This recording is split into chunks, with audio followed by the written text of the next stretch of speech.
Howdy! So as a gamer, have you ever been in this situation where a friend of yours walks up to you and goes, "Hey, have you ever played this game before?" And then you're just like, "No, actually, I haven't. I've never played that game before." And then they're just like, "Seriously? You've never played this game before?" And then you're just like, "Whoa, I'm sorry, I never played Resident Evil 4. Relax!"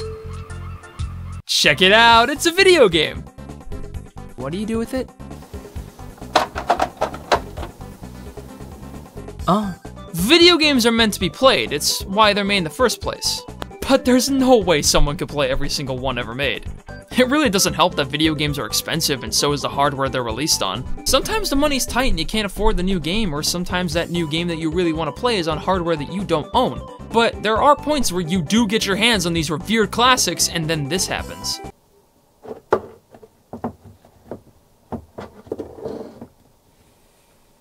People have lives and don't always have the spare time to play these games, so there's a good chance that they could wind up just sitting on a shelf. With that being said, here's a small stack of games that I haven't played yet.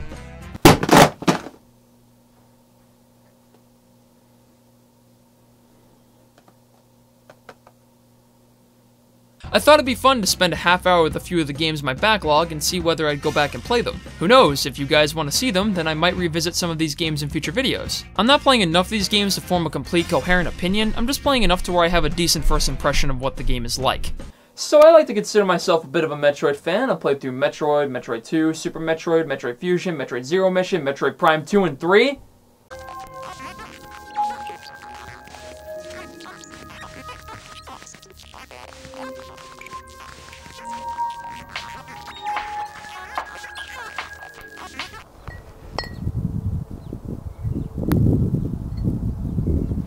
I have no idea how I've managed to not play this game for so long despite playing its sequels several times, but now that I have actually played it, I want to keep going.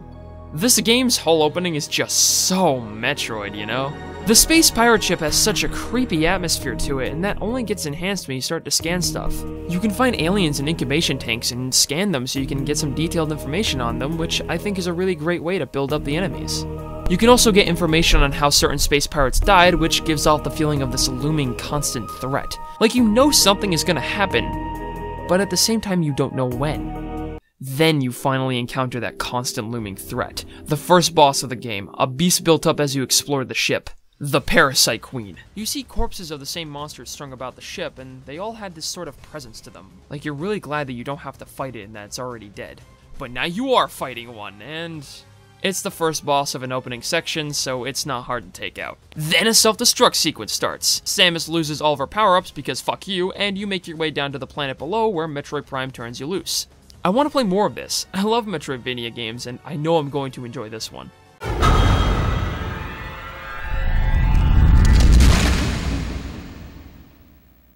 I got Jak and Daxter for my 9th birthday. I played it, didn't like it, and promptly sold it to a GameStop. And now that I'm a little older, what do I think of it now?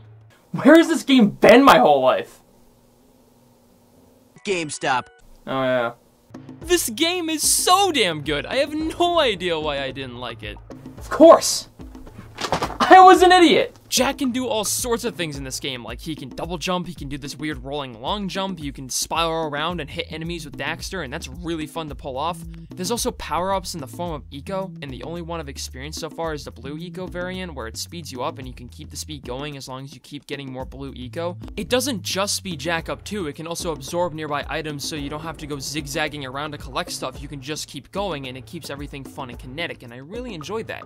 The goal of the game is to collect these things called power cells, in other words the game's stars, so you can move on to the next area. It sucks that I didn't appreciate this game back when I was a little kid, so I'm definitely coming back to this game and actually finishing it because it deserves it. It's really fun.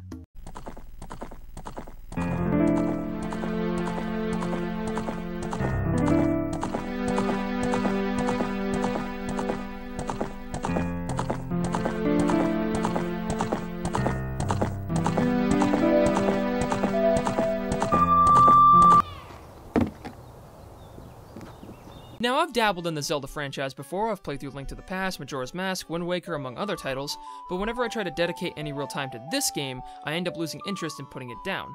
It's not like it's a bad game or I think it's boring, it's just whenever I play it, I end up going through 3 or 4 dungeons, and then I put it down and then not touch it, and then I come back to it, and then I try to play it again, but then I restart the save file and the same thing happens. I gotta say, the game opens pretty strong though. You start off with some backstory, then you get some nightmare fuel in there, and then it transitions into this cute little cutscene where a fairy's flying around a forest, and then it rams into a fence, which is totally just Nintendo going, "Look guys, look! We made a 3D Zelda game! Isn't it cool? Aren't you impressed? Isn't it amazing? Check out this dumbass fairy that flew into a fence! That would have been way more boring in 2D, but now that it's in 3D, it's like, whoa!"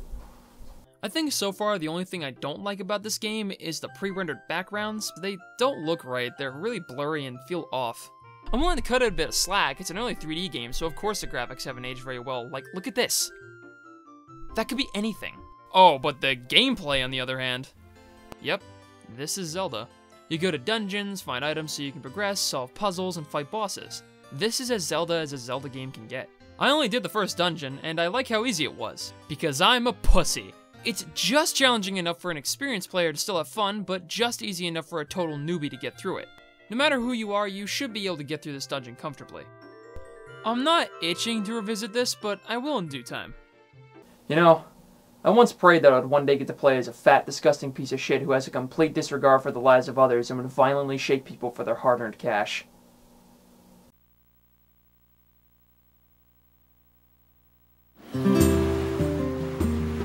Rock and roll! Out of all my prayers, he answers this one.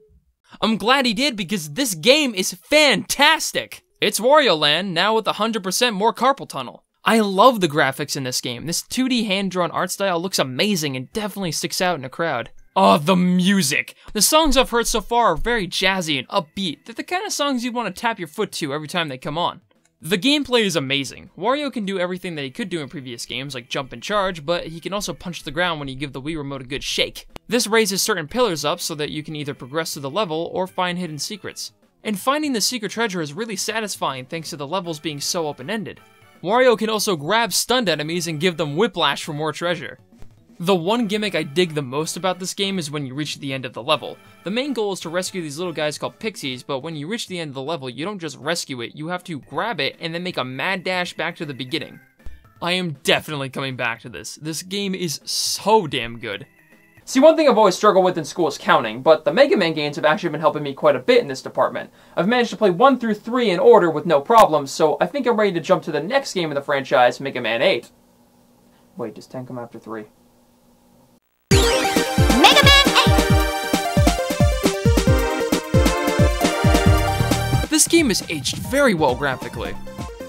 Helps that most of its competition are early 3D games. I love this game's art style. All the characters are so expressive and well animated. Though the game does feel a little slower compared to its predecessors. That may be due to Mega Man's more fluid animation compared to the choppier run cycles in the earlier games. Gameplay wise, it's your standard Mega Man romp. You run, you gun. Yeah, that's it. I enjoyed it in the past games, and I enjoy it here. I know everyone commented about the voice acting, and how can you not? It sounds like a YouTube abridged series of a Mega Man anime trying to be bad for comedic relief. Hey, Zack! Why must I fight you? We are not enemies! Something this powerful must not fall into the hands of evil. Don't run away, coward. You'll pay for this insult. I'll be back. Apart from the voice acting, the game seems pretty quality, so I'd want to come back to this. Super Mario Galaxy! Worthless scum. So my history with this game is very similar to Ocarina of Time. I've owned the game for several years. I haven't played it at all. I've played through several other games in the franchise, but I've never sat down and dedicated any real time to this one. But now that I have, what are my thoughts? Well, for one thing, that guy was right. The term Nirvana does make a lot more sense after playing it. Mario feels great to control. His running speed, long jumping, triple jumping, wall jumping, somersaulting, it all feels great and is super snappy. But this ain't your granddad's Mario. He's not just limited to all that, he can also perform one more move. The Star Spin. With a quick flick of the Wii Remote, Mario will spin, knocking out most enemies and bosses.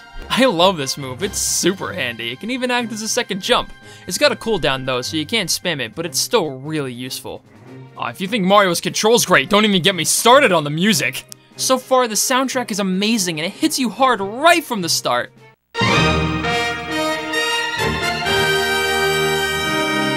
The tracks I've heard so far are so beautiful and they add more character to the bright and colorful levels. Now, the levels themselves are actually designed in a 360-degree way, like tiny planets. It took some getting used to, but I eventually managed to kinda understand it, but I bet I get better if I put more time into it. Now, I understand that you all understand that everybody understands and not everyone can play every single game ever made. If you understand. I mean, I'm sure that you know somebody that hasn't played a game that you've really enjoyed, but there's a good chance that you haven't played a game that they've really enjoyed, so that leads to a friendly conversation where the two of you are recommending games to one another, and it's a nice experience to have. With that being said, there's a lot of you that are probably really disappointed at the fact that I've never played The Legend of Zelda Ocarina of Time, which is one of the most revered games ever made. But it's okay, guys, because I may not have played this Zelda game, but I've also never played The Legend of Zelda Twilight Princess. Now, I know that seems bad, but it's alright, guys. I may not have played the two most revered games in the franchise, but I have played and beaten all of the CDI games.